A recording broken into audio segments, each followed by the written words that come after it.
म्हणजे तिथं तुम्ही फिरून घेत होता का कसं त्यांच्या? फिरून खेड्यापाड्यात जायचं, फिरून घ्यायचं. शक्यतो काय होतं, महावीर शेठ व्यापाऱ्याची म्हैस कमी दाखवली, बर.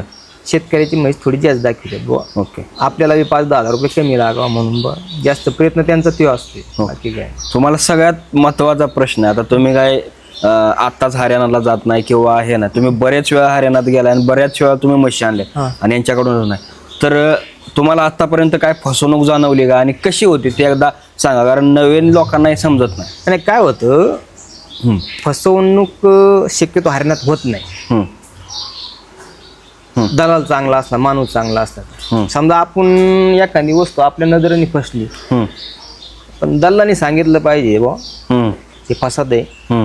आता हरियाणात काय होतं, हरियाणाच्या नावाखाली ना आजूबाजूचा माल बऱ्याचसा विकल्या जातो. ओके. ते ओळखता आला पाहिजे. बरोबर आहे. ते ओळखता आला पाहिजे. समजा आपल्याला नाही आला तर आपल्या ज्या माणसाकडे आपण गेलो त्याने ओळखला पाहिजे, त्याने सांगितलं पाहिजे बुवा